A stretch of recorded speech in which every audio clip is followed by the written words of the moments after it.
Écoutez, Joël Le Squarnec a montré qu'il était dans un esprit de coopération à l'égard de la justice, à l'image d'ailleurs du volontarisme qui a été le sien au cours de ses interrogatoires pendant près de 5 mois chez le juge d'instruction. Nous n'avons pas un accusé qui est mutique, désinvolte, extrêmement agressif dans son propos, mais quelqu'un qui, au contraire, se plie complètement au procès, quelqu'un qui, comme cela lui a été demandé, souhaite s'exprimer à l'égard de chacune des victimes dans cette affaire et qui va le faire sur les 4 mois à venir. Il a admis tous les faits? Pardon? Il a admis tous les faits? Non, mais il en a admis une très grande majorité, si vous voulez. Ces faits-là feront l'objet, bien sûr, d'un débat au cours du procès, mais nous retenons quand même, je tiens à le rappeler, on avait dit que celui-ci prétendrait que ce serait exclusivement des fantasmes, prétendrait qu'il n'aurait pas de souvenirs. En réalité, pour la très grande majorité des faits, il les a reconnus, alors même qu'il y avait très peu d'éléments matériels pour certains. C'est la preuve d'ailleurs qu'il ne s'est pas fondé seulement sur la suffisance des éléments matériels qu'il y avait au dossier. C'est aussi ça que je veux dire quand je parle de coopération. Vous avez dit, maître, que vous aviez beaucoup entendu... Attention quand même au perche, merci.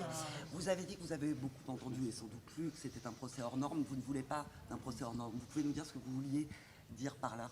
Le procès hors norme, c'est une qualification du ministère de la Justice. C'est une bonne chose dans le sens où ça donne des moyens pour que l'ensemble des personnes qui sont concernées par l'affaire, c'est-à-dire les parties civiles, leurs proches et mon client, puissent être écoutés, entendus, que la justice soit là pour rendre son œuvre à leur égard. Néanmoins, un procès hors norme, ça ne peut pas être un procès en dehors des normes. C'est pour ça que pour les faits qu'il conteste, il demeure présumé innocent, qu'il a un avocat, qu'il y a une accusation, qu'il y a des débats. Il faut que les choses se passent, pas pour minimiser, mais que du sang soit donné pour qu'on examine une à une les affaires comme s'il n'y avait qu'un seul dossier, sans nier le caractère, si vous voulez, lié au nombre des personnes.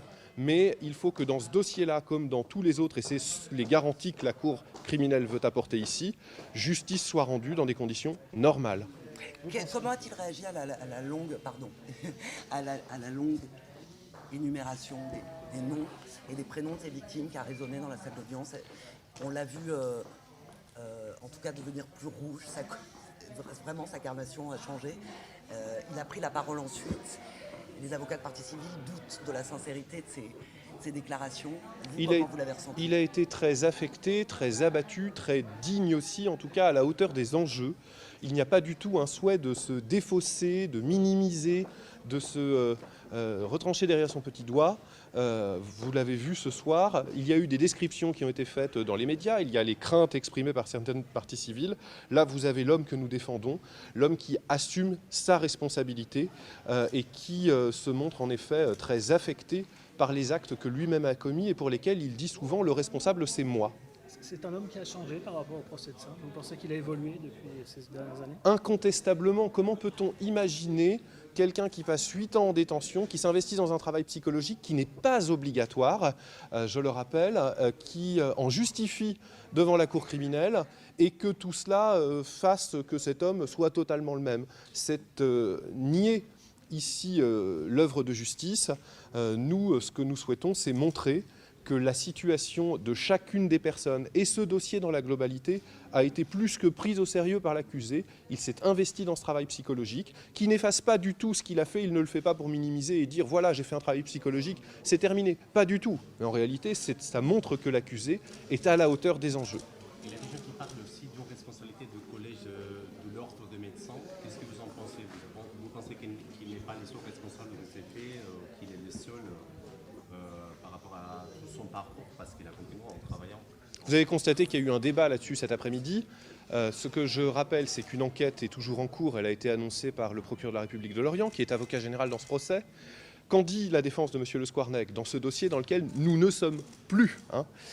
D'abord, que celui-ci a toujours dit « le responsable, c'est moi ». Il n'a jamais cherché à se défausser derrière une insuffisance supposée des ordres. Ceux-ci auront à s'en expliquer, des ordres, des institutions administratives, des membres de tout ce qu'on peut appeler la profession médicale. Jamais il ne s'est défaussé derrière eux. Il ne dit pas, on aurait pu l'entendre, ça existe dans certaines autres affaires. Si on m'avait arrêté, je n'aurais pas continué. Tel n'est pas le discours de M. Le Squarnec, qui, encore une fois, assume pleinement sa responsabilité, assume, comme il l'a dit, la dévastation qu'il a causée, la reconnaît et souhaite donc coopérer pleinement à ce procès, comme il le fait depuis le début de l'instruction.